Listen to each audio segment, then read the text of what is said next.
Muy buenas noches, gracias que está con nosotros aquí en Heraldo Televisión. Y lo primero que tengo que hacer creo que es decirles a los camarógrafos que hoy es su día, ¿no?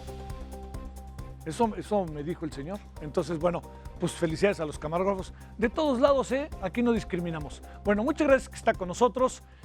Ha sido de nuevo un día muy intenso por muchos motivos. Viene una marcha, una protesta colectiva femenina de mujeres el próximo 9 de marzo. Es muy importante ponernos en esa mirada, porque el 8 de marzo es el Día de la Mujer y el 9 de marzo va a ser la protesta. Estamos hablando de un domingo y estamos hablando de un lunes. ¿De qué se trata esta protesta? Hasta donde se alcanza a apreciar en las redes. El hashtag es Un Día Sin Nosotras. ¿Qué es lo que se pide?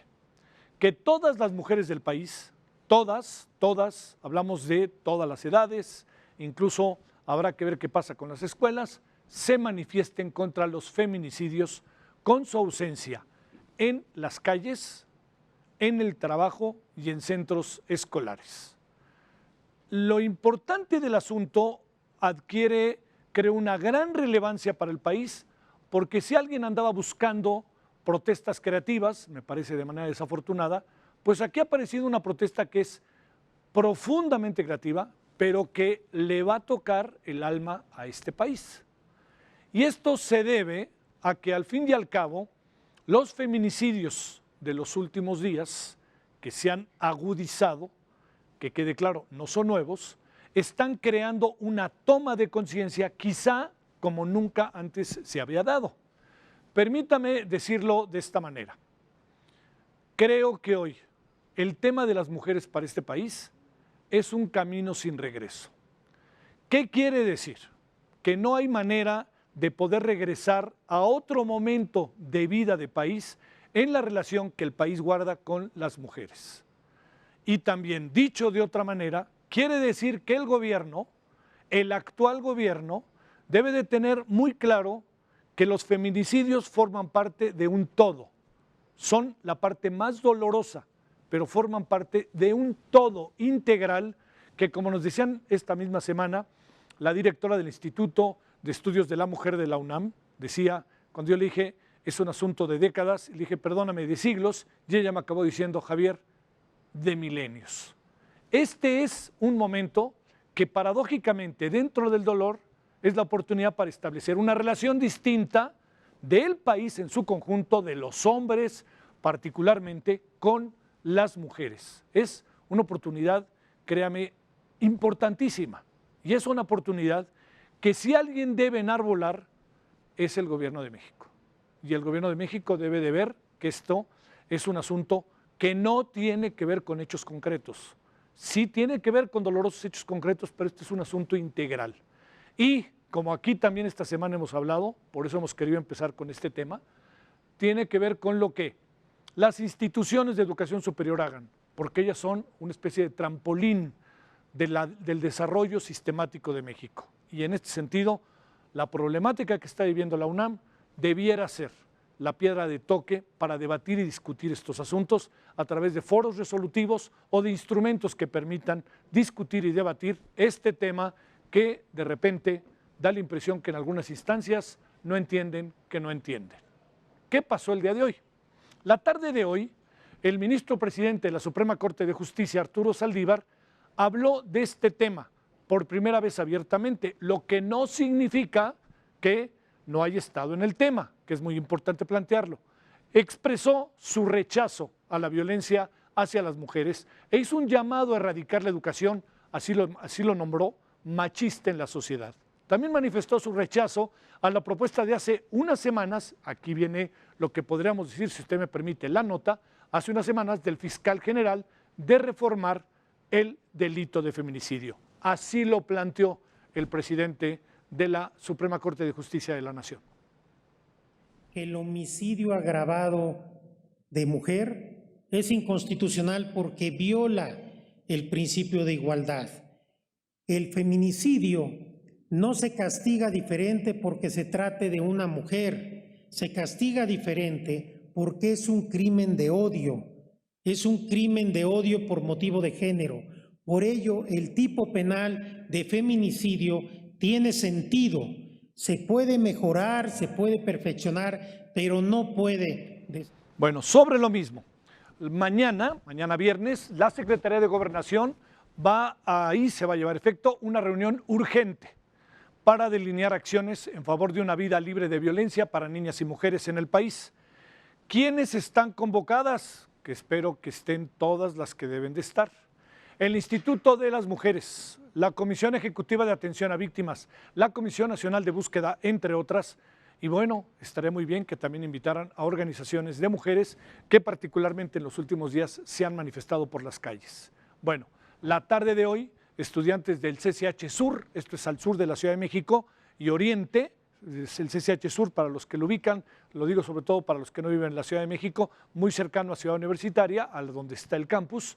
Ahí marcharon hacia la rectoría de la UNAM. El motivo, exigir respuestas a sus pliegos petitorios, sobre todo los relacionados con violencia de género en escuelas.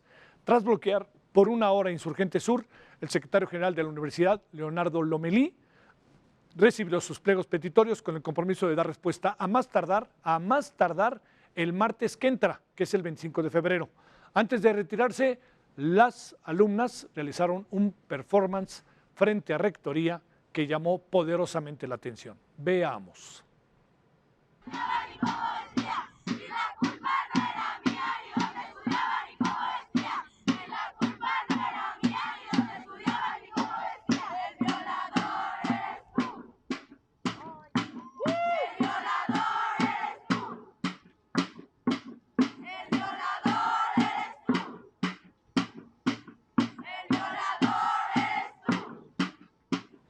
Hay un debate que ya abordamos esta semana, pero le prometo que la semana que entra volveremos a abordar, que tiene que ver con reflexionar sobre las formas en que muchas mujeres han determinado manifestarse, algunas de ellas con hechos violentos.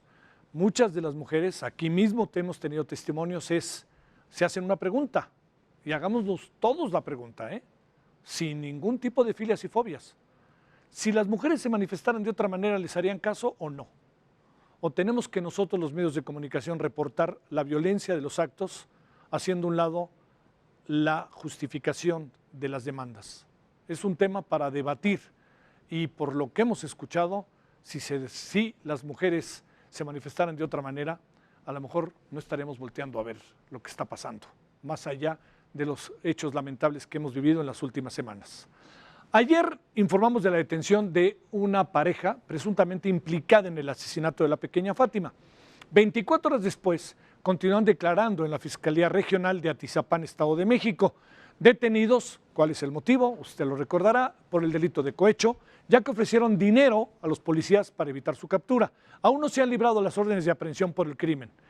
El crimen de Fátima, como usted lo sabe, es un caso que ha sacudido en buena medida la dinámica incluso de la Ciudad de México, pero que ha llamado, al igual que otros feminicidios, poderosamente la atención en todo el país. El titular de la Secretaría de Seguridad Ciudadana informó en conferencia de prensa cómo se trabajó para lograr la captura en el Estado de México de Giovanna y Mario, presuntos responsables del feminicidio de Fátima. Omar Harfuch señaló que los detenidos están siendo investigados de primera instancia por el delito de cohecho, ya que quisieron sobornar a policías para ser liberados y que el móvil de feminicidio no fue por dinero. Ahorita el delito por el que están es cohecho, como bien dijo el compañero, tienen 48 horas, estamos convencidos que la Fiscalía va a lograr sacar las órdenes de aprehensión y cumplimentárselas hoy sin mayor problema. Harfuch describió que gracias a los trabajos de investigación y una denuncia ciudadana, se logró encontrar el primer domicilio a donde llevaron a Fátima. Días antes se realizaron numerosos recorridos que permitieron recabar las imágenes de video donde se aprecia a la niña en compañía de Gladys y Omar. Además, se trazó la ruta del paso de la víctima y de su agresor. El secretario confirmó que la detenida era conocida de la familia, de acuerdo a varias entrevistas que realizó la dependencia. Los entrevistados y diversas denuncias coincidieron en reconocer a la mujer que se aprecia en el video como conocida de la familia. El martes 18, la Secretaría localizó el domicilio donde la pareja vivía en una casa rentada y donde se realizó un cateo. En el interior del lugar fueron encontrados un suéter y zapatillas similares a las que portaba la probable responsable el día del evento, así como varios cinchos de plástico negro similares a los que fueron utilizados para inmovilizar a la víctima. El miércoles 19, y como resultado del cateo, se logró identificar la identidad de Giovanna y Mario y el lugar donde se escondían en el Estado de México. Alrededor de las 8 de la mañana, el día de ayer nosotros teníamos la probable ubicación de estos sujetos. Es cuando la jefa de gobierno se comunica con el gobernador del Estado de México para solicitar el apoyo de la Secretaría. 12 horas después del mismo jueves, se dio a conocer que los dos sujetos fueron detenidos en el Estado de México y fueron trasladados a la Fiscalía de Atizapán. Finalmente, el día de ayer, 19 de febrero, se logró la ubicación del domicilio, donde se encontraban los dos presuntos responsables en la localidad de La Palma, municipio de Isidro Fabela, en el Estado de México, misma que más tarde fue confirmada por una denuncia ciudadana que ingresó a la Fiscalía General de Justicia y que el personal de campo se entrevistó con la misma persona que hizo la denuncia. La jefa de gobierno señaló que el objetivo del gobierno actual es erradicar el feminicidio y se castigará a los responsables de este caso. Para ello tenemos que actuar para que no haya impunidad, siempre estar del lado de las víctimas y de la justicia. El crimen atroz contra Fátima va a ser castigado. Ingrid Montejano, Heraldo Media Group. Irma Reyes, tía de Mario, fue la persona que entregó a la pareja a las autoridades. Desde muy temprano corrieron declaraciones de ella, narrando que el sábado llegó la pareja después de 16 años de no verlos, que durmieron en un cuarto que tiene en su casa. Es una narración de esta señora, ahí la tiene usted en pantalla, y al ver que los buscaban, les cuestionó lo sucedido y le confesaron que asesinaron a la menor. Y así lo dijo la señora, porque así se justificaron ante ella. Ya me había dicho que él quería un regalito, que él quería que le llevara yo una niña, que fuera su novia, una niña chiquita que la quería para toda la vida. Dice que si yo no le llevaba ese regalito, él iba a abusar de nuestras hijas. A lo largo del día, la señora ha sido entrevistada por diferentes medios, ahí tiene usted lo que nos dijo aquí en el Heraldo Televisión, pero es muy importante todo el discurso de la señora, vale la pena revisarlo, y si le parece, vámonos a Atizapán. Israel Lorenzana se la ha pasado estos días realmente haciendo un extraordinario trabajo, y bueno, te preguntaría, Israel, hay preguntas que están en la mesa, sé que tú sabes cuáles son, a ver, ¿cómo ves las cosas? Buenas noches. Javier, muy buenas noches, un gusto saludarte. Efectivamente estamos ubicados aquí a las afueras de la Fiscalía General de Justicia del Estado de México en el municipio de Atizapán y como lo señalas hemos estado durante todo el día prácticamente en espera del traslado de Mario N. y también de Giovanna N., quienes están en el interior de esta Fiscalía aquí en el Estado de México. Lo que sabemos es que está cada uno en una celda y además nos han dicho que pues han estado rindiendo su declaración desde el día de ayer alrededor de las 9 de la noche cuando fueron trasladados por elementos de la Guardia Nacional, la Policía Estatal y también elementos de la Policía Municipal. Hasta este lugar, alrededor de las 2 de la tarde, llegó Nelly Montealegre, quien es la subprocuradora de atención a víctimas de atención ciudadana de la Fiscalía General de Justicia de la Ciudad de México. Ingresó con 5 personas. Le preguntamos pues que si venía precisamente a checar el tema de Fátima y nos dijo que no, que venía a otra situación. Lo que sabemos en este momento, Javier, es que no han sido liberadas las órdenes de aprehensión, motivo por el cual permanecen todavía aquí en esta Fiscalía de Atizapán en el Estado de México. También nos señalaron que había llegado la tía de Mario a rendir su declaración aquí a esta Fiscalía. Nos han dicho que ya ha salido y bueno, pues nosotros por supuesto permanecemos aquí al pendiente. Está toda esta zona resguardada por elementos de la Policía Estatal. Desde el día de ayer no se le permite absolutamente a nadie ingresar por estas rejas de color blanco que han puesto a un costado de esta patrulla de la policía. Así que bueno, pues todavía estamos en espera de que se liberen estas órdenes de aprehensión porque han dicho precisamente que en el momento en el que sean trasladados irán directos a un reclusorio en la Ciudad de México. Pues Javier, es parte de lo que está ocurriendo en estos momentos a las afueras de la Fiscalía General de la República, aquí la Fiscalía del Estado de México, en donde continúan Mario y Giovanna rindiendo su declaración aquí en Atizapán de Zaragoza. Es la información que te tengo. Gracias, Israel, muy buenas noches. Gracias. Buenas noches. Bueno, se presume que va a estallar una huelga en Notimex a partir del primer minuto de ya mañana, viernes 1 de febrero. Es la primera de un organismo dependiente del gobierno federal en por lo menos 20 años. Es el segundo estallamiento en la historia de Notimex. Es importante lo siguiente, porque hay muy claramente dos versiones sobre el asunto. Se está acusando arbitrariedades, despidos injustificados, unos empleados afiliados al Sindicato Único de Trabajadores de Notimex. Notimex tiene otra versión a tal grado que Notimex no va a dejar de trabajar y de cumplir sus funciones, como se ha hecho saber a través claramente de las redes y de indirecta y directamente a través de su directora de San Juana. A pesar de los esfuerzos de Notimex por llegar a un acuerdo, el Sud-Notimex, sindicato que no tiene agremiados dentro de la Agencia de Noticias del Estado mexicano, ha decidido estallar una huelga mediática que no tendrá ningún efecto en la productividad, ya que seguirá trabajando al 100%. Bueno, veremos qué pasa, le tendremos al tanto. Estas son las posiciones de las partes.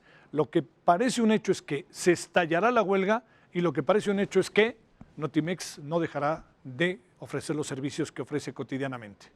Bueno, vamos cerrando para irnos a nuestra mesa de hoy, que ahí trae temas muy importantes para los que sé que les importa, como a su servidor y a muchos, el tema de los legionarios y lo que está pasando. Hoy es nuestra mesa sobre este asunto, además con asuntos nuevos, con nuevas formas de verlo, me parece. Bueno, antes de ello, hay alarma ante lo que parece ser el imparable ingreso de armas desde Estados Unidos hacia nuestro país. De por sí lo hay, pero resulta que autoridades siguen discutiendo estrategias para detenerlo. Hoy hablaron del tamaño del problema. Vea usted ante qué estamos. Autoridades de México y Estados Unidos reconocieron que en la última década las acciones para combatir el tráfico de armas no han dado los resultados esperados.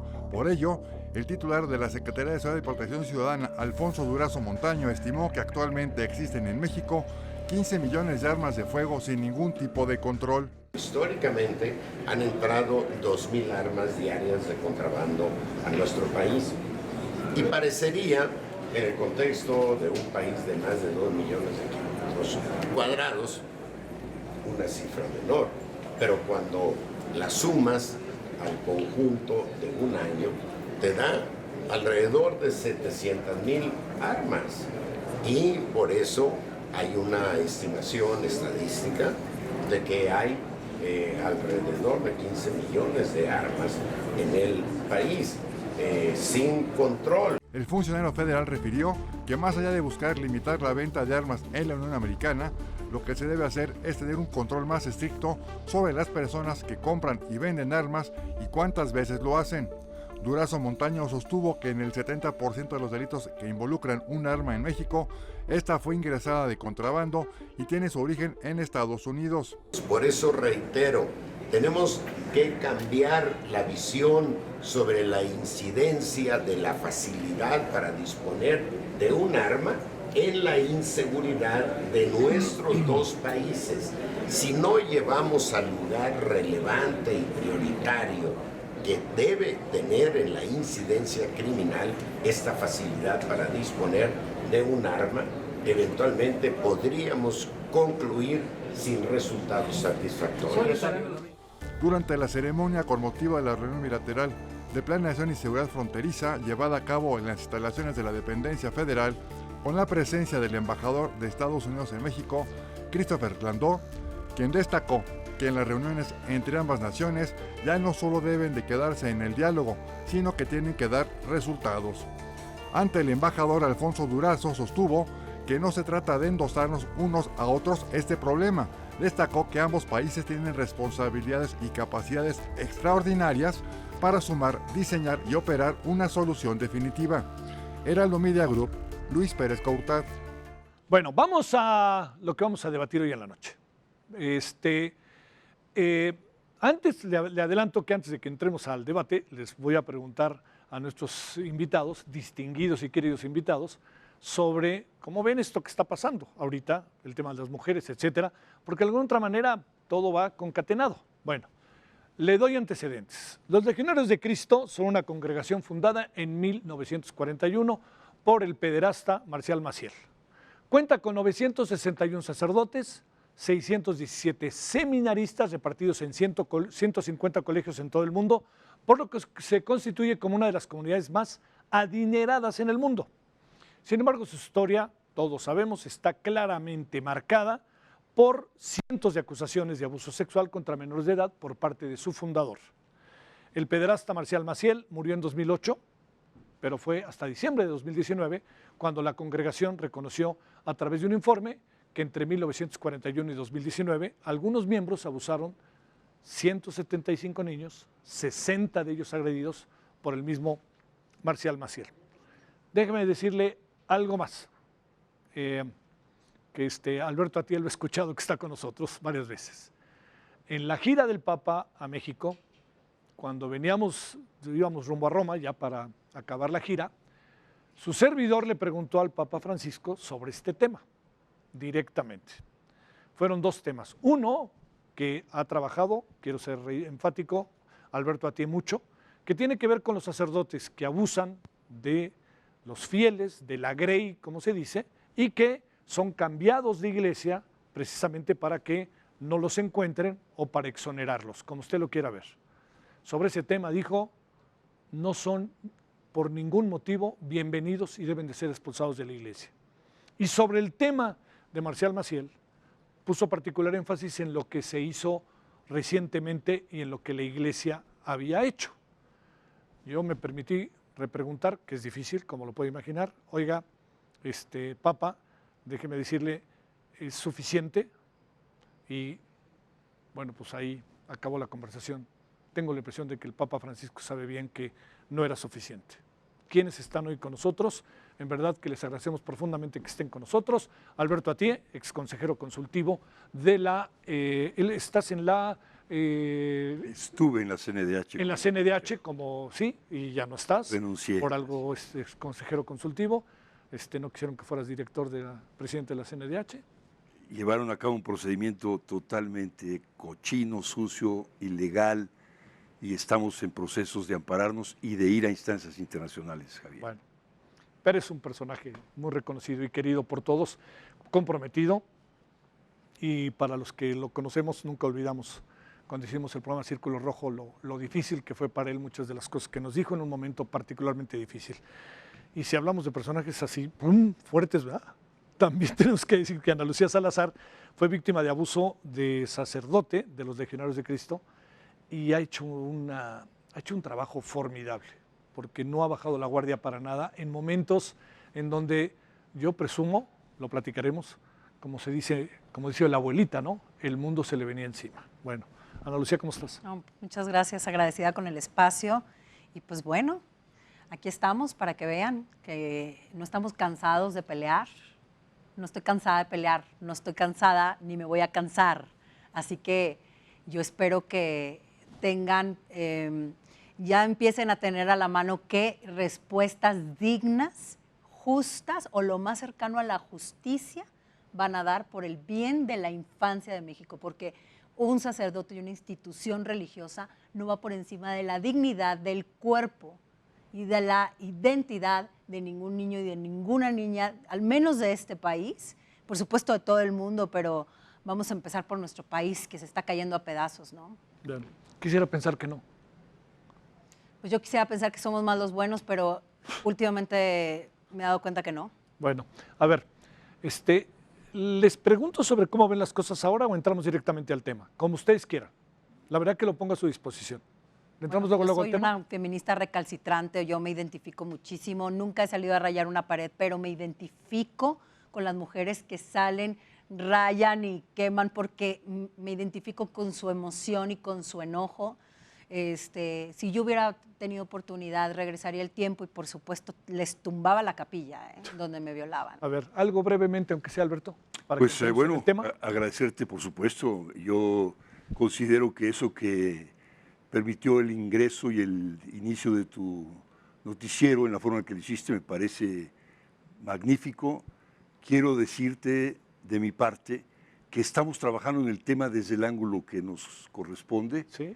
Este domingo 1 de febrero en la FIL de aquí, de la Ciudad de México. La Feria del Libro. Este domingo que viene. El primero de este al otro. Ah, sí. Ah, claro, sí. Sí, se presenta... El domingo 1 de marzo. 1 de marzo. Perdón, sí, perdón. Sí. Se presenta un libro sobre el feminismo en México y de qué manera la Iglesia Católica ha intervenido. Creo que es un factor interesante analizar, y yo sí creo que tanto dentro de la misma institución como afuera tenemos muchísimo que hacer, y que llegó la hora, como tú mismo lo dices, esperando que no nos rebase por todos lados como un tsunami una probabilidad y nos aplaste, sino que tengamos la altura suficiente para poder caminar con esa ola y poder responder a ella como lo exigen los signos de los tiempos. A ver, gracias que están con nosotros.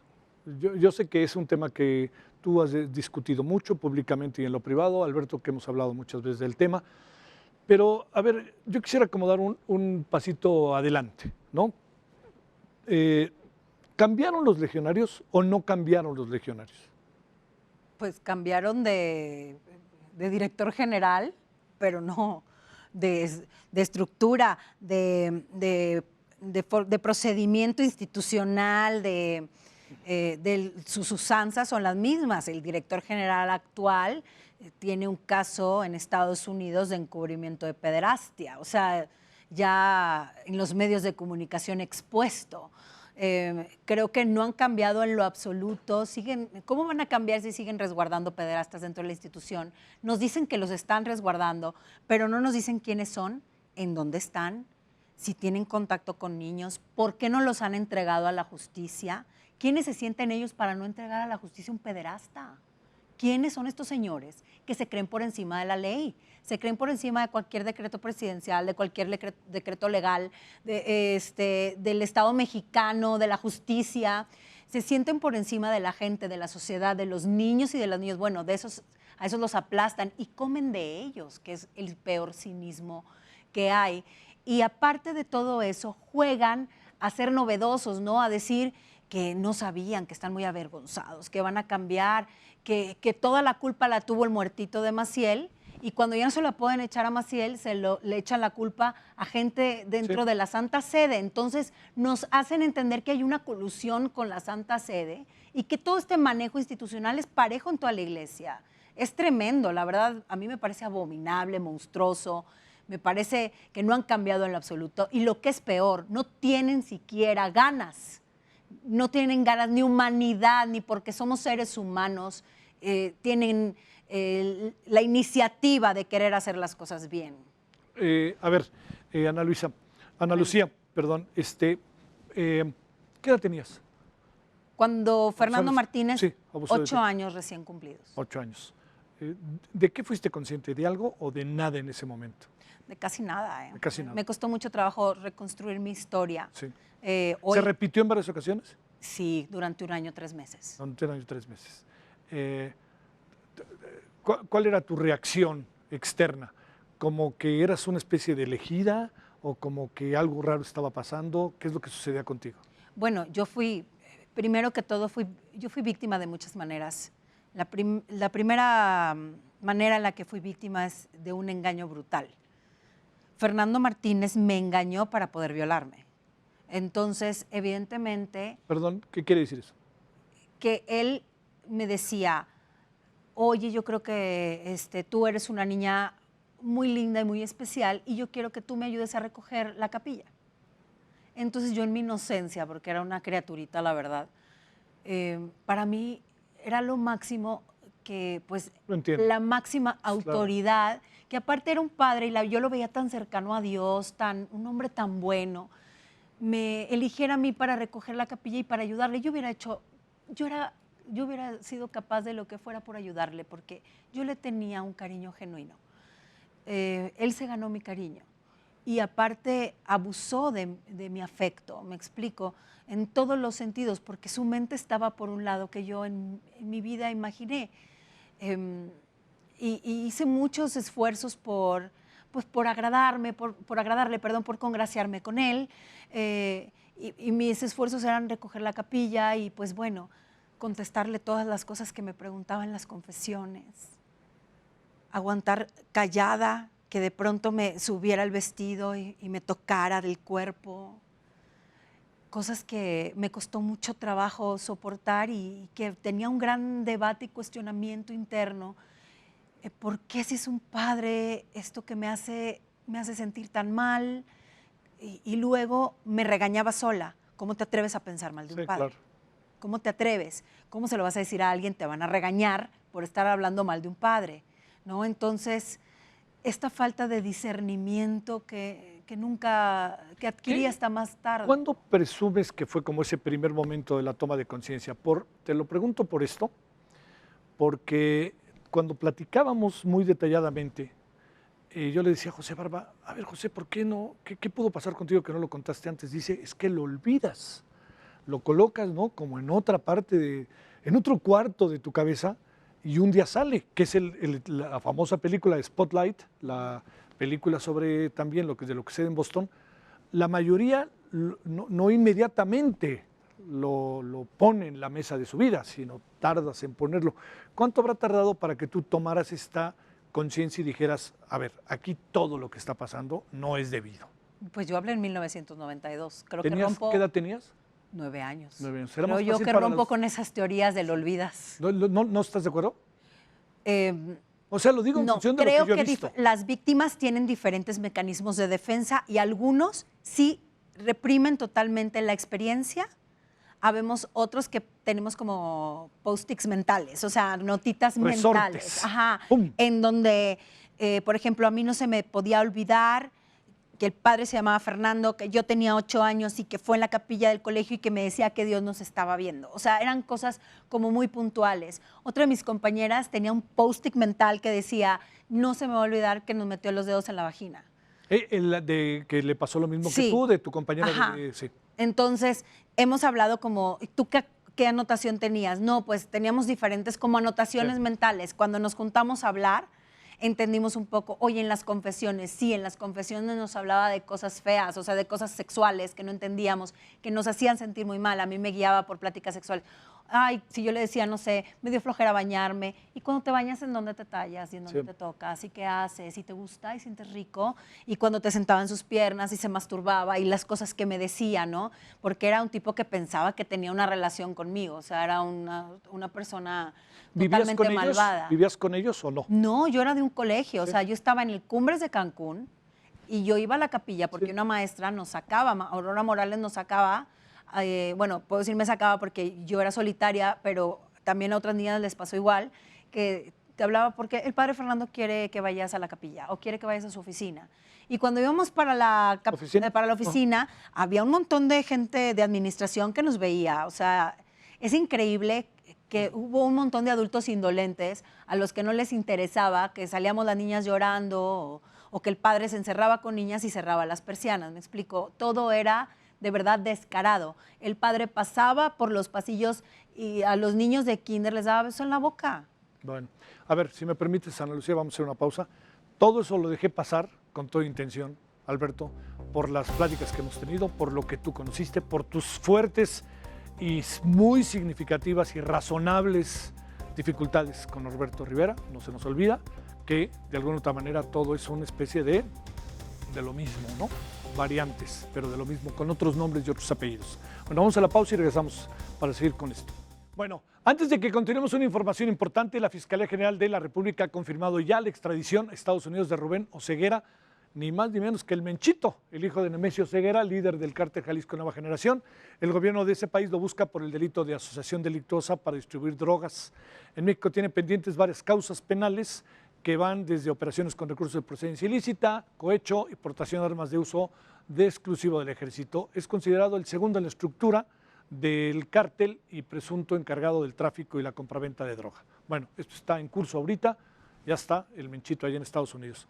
A ver, ¿qué lectura damos como general, Alberto, a todo esto que es el testimonio de Ana Lucía, pero también las muchas cosas que han venido pasando, que han cuestionado seriamente a la Iglesia y también inevitablemente han cuestionado seriamente la fe de muchos católicos? Pues partiría precisamente de tu pregunta que hubieras querido hacerle al Papa Francisco.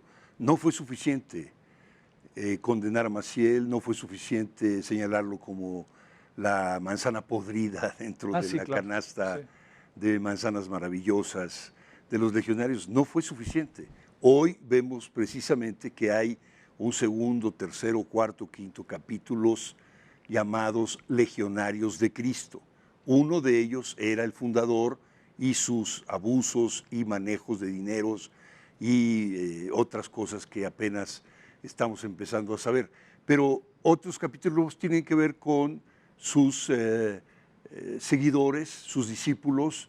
Sabemos bien que Fernando Martínez fue abusado sexualmente por el padre Maciel, pero como marca este arcoíris de víctimas, no solo resultó ser una víctima, sino también un cómplice. Después, poco a poco, se fue convirtiendo, sería muy bueno analizarlo, por qué y cómo, Sí, claro. en un victimario, y pasó por 6 escuelas, Javier. Es decir, con pleno conocimiento de la Legión de Cristo. No era un tipo que de repente sorprende y aparece y desaparece y no sabemos dónde está, como hemos oído en estas noticias respecto de esa chiquitina, Sí. de la búsqueda de los responsables, ¿no? Fátima. Que al final de cuentas no sabemos si son o no responsables, pero ya los tenemos crucificados en los medios de comunicación. Bueno, pues resulta que los legionarios sí sabían perfectamente el actuar no solo de Maciel, no son 60 los que ellos reconocen, son muchos más. Yo fui testigo, y tú lo sabes, de cuántos de ellos pasaron a rendir testimonio a Monseñor Chicluna, nada más una sola tarde-noche, Sí, más de 50. Sí. En esa ocasión, más los anteriores, en el momento fuerte del papado de Juan Pablo, en los Estados Unidos, en España, etcétera. Es decir, hablar de 60 es una ridiculez. Ellos reconocen incluso más de 100 de entre de sus miembros. Yo diría ridículo porque ni pueden sustentar los datos para que los podamos comprobar nosotros, y son afirmaciones gratuitas para decir que conocen los casos, que los tienen controlados, que los han manejado y que no hay problema. ¿Para quién es ese mensaje? Para papás y mamás que siguen teniendo a sus hijas y a sus hijos dentro de esas escuelas. Javier, ese es uno de los graves problemas, no solo en el mundo católico, sino en el mundo mexicano.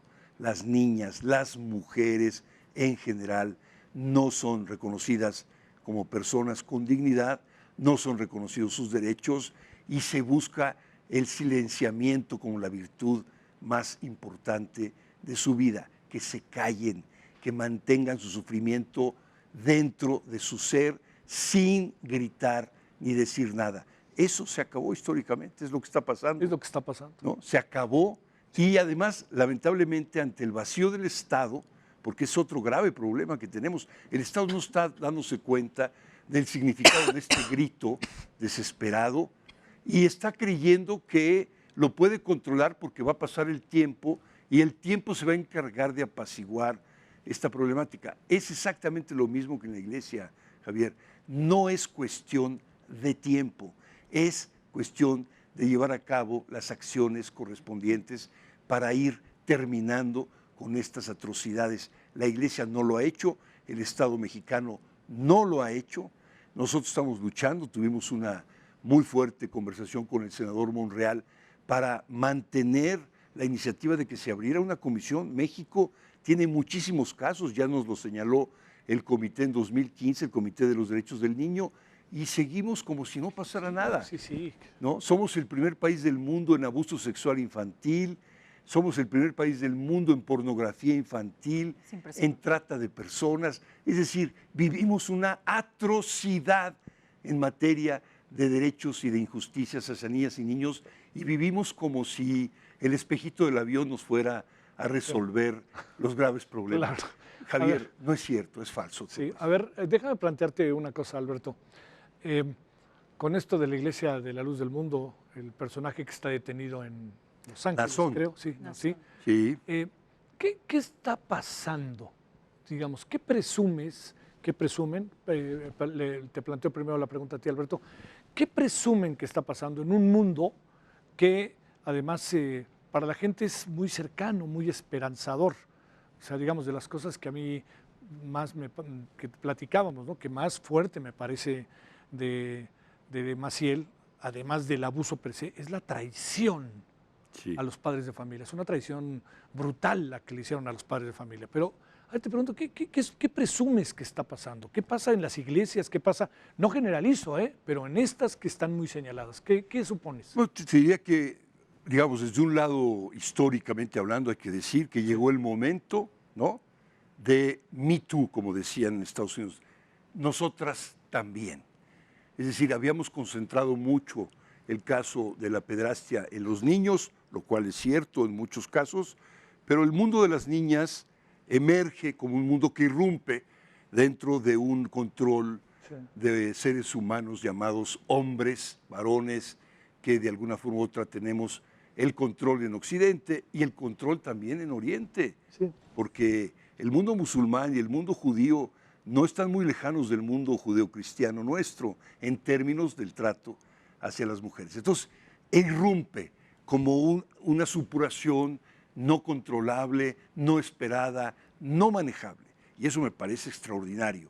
Irrumpe. Pero esa irrupción no está siendo acompañada con una respuesta adecuada.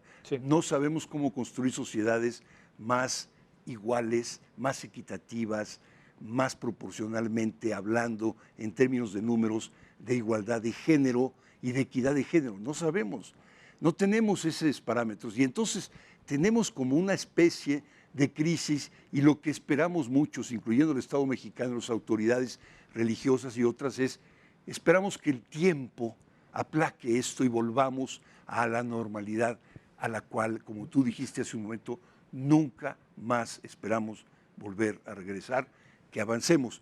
¿Cómo avanzar? ¿De qué manera? Pues ese es el gran reto. También en la Iglesia Católica, por supuesto. A ver, yo te preguntaría, Ana Lucía, lo que deja, ¿cómo poder leer? Que este es el gran tema para ti, supongo que te lo han preguntado muchas veces, ¿cómo poder leer esta experiencia tan brutal como parte de una mirada social, ¿no? ¿Qué es lo que sucede?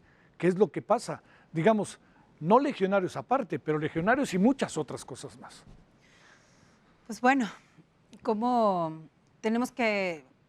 sociedad tenemos que abrazar la realidad que es fea.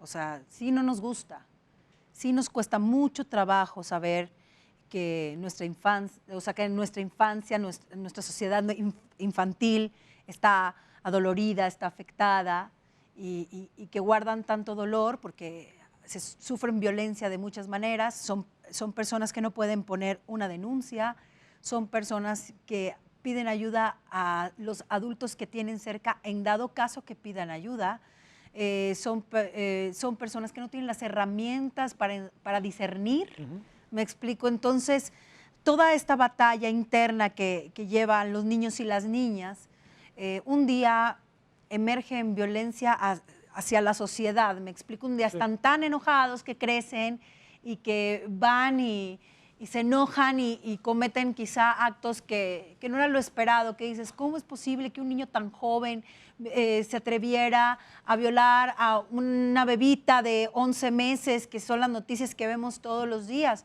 Pues es que la verdad es que la violación a niñas y niños empieza desde que son recién nacidos, el tráfico de niños y niñas. Todo eso es una realidad que vivimos todos los días. Como sociedad nos cuesta mucho trabajo. Ahora a mí lo que yo siempre pongo al centro es, porque cuesta mucho visibilizar, ¿no? Exponer, vaya, el tema de la pederastia clerical, la violencia sexual dentro del clero, y se cree que nada más los niños lo sufren porque son seminaristas, pero estos tipos son depredadores sexuales que salen a los colegios y toman niñas y se aprovechan también de chicas jóvenes, sacerdotes que enamoran chicas jóvenes, que luego se aprovechan de ellas y de un cúmulo de niñas más hasta que un día cumplen 18 y después de manejarlas durante no sé cuántos años tienen relaciones con ellas. O sea, vaya, hay diferentes manejos sutiles, todo en la sutileza, en eufemismos, con ciertas palabras como se extralimitó o se pasó los límites emocionales y físicos. O sea, todo así, con un lenguaje que la gente no ve como grave, porque todo es de cara a la gente, se lavan la cara Y esto lo permite institucionalmente la Iglesia, generalizada en todo el mundo, se maneja igual el tema de la pederastia, mueven de un lugar a otro, digo, empezando Fernando Martínez, desde el 69 tenía registros de violaciones, o sea, y luego cuando yo lo denuncio dicen estamos muy arrepentidos, pero es que ellos ya sabían. O sea, no están arrepentidos, lo que pasa es que una cosa es que pase, como bien dice Alberto, y otra cosa es que se sepa. Cuando se sabe, entonces ya empiezan de cero otra vez la mecánica. ¿Cómo? No podemos creerlo, no sabíamos nada, estamos muy arrepentidos. O sea, juegan al tonto, me explico continuamente, y como se respaldan en sus actos buenos, entonces entra un conflicto social. ¿Por qué? Porque la gente, a mí me ha venido a preguntar la gente, es que no puedes decir que todos los sacerdotes son iguales. Sí. Me lo vienen a decir a cada rato. Le digo, yo no voy a estar de parte de los sacerdotes buenos que trabajan en una institución que resguarda pederastas. ¿Por qué? Porque no es mi lugar en la historia. Mi lugar en la historia es estar del lado de las víctimas, en manos de la institución. Sí. No les gusta que les señalen, sálganse de la institución, sirvan a Dios de otra manera. Sí. Si yo sé que estoy trabajando en un lugar en donde resguardan violadores de niños, no trabajo ahí. ¿Cómo es posible que hasta hoy sigan los legionarios de Cristo cuando el fundador era un pederasta? Creó una red de pederastas. Tiene escuelas. ¿Por qué? Porque los pederastas se rodean de niños preferentemente. Acaba de salir una nota hace 2 o 3 días de a una madre de familia que le mandaron un contrato de extorsión donde le querían pagar dinero para que dijera que su hijo no lo violó Vladimir Reséndiz, que tiene una sentencia en Italia, igual, sacerdote legionario de Cristo, cuando se enteraron los legionarios, lo expulsan de la congregación, pero otra vez lo dejan en la calle suelto. ¿Por qué no lo entregan a las autoridades? Oye, a ver, déjame preguntarte, Ana Lucía, que es lo mismo que le pregunto ahora, Alberto, a ti. ¿Se deja de ser católica? ¿Dejas de ser mujer de fe? ¿Dejas de ser mujer religiosa? ¿Cómo se da ese proceso, para hablar en términos religiosos, de transfiguración, se dice, ¿no? Algo así, ¿no? ¿Cómo se da ese proceso? Bueno, es que para mí la fe, la religiosidad y la idiosincrasia religiosa que profeses son cosas diferentes. Sí. Yo no pierdo la fe, pero yo no pierdo la fe en que nosotros, la sociedad, si tomamos la responsabilidad que tenemos, podemos hacer grandes cosas. Tan no pierdo la fe que un día me levanté y dije, tengo que señalar a Fernando Martínez porque se va a morir y no se va a enterar claro, de que yo ya sé lo que me hizo. O sea, y eso no se lo voy a permitir. Y dicen que la fe me mueve montañas, pues yo llegué hasta Roma sin pisar Roma. Y he escuchado una sarta de cosas y de comunicados y cosas que al parecer son históricas porque he tenido fe en que mi causa es justa. Ahora, en cuestión institucional, no me interesa tener ningún trato con la Iglesia Católica, porque yo me he sentado con el nuncio apostólico, yo me he sentado con Alfonso Miranda, con el episcopado, sí, con la arquidiócesis, y las únicas respuestas que yo he obtenido son respuestas de verdad lamentables. En mi caso está involucrado el obispo Jorge Bernal, y el episcopado ni lo menciona.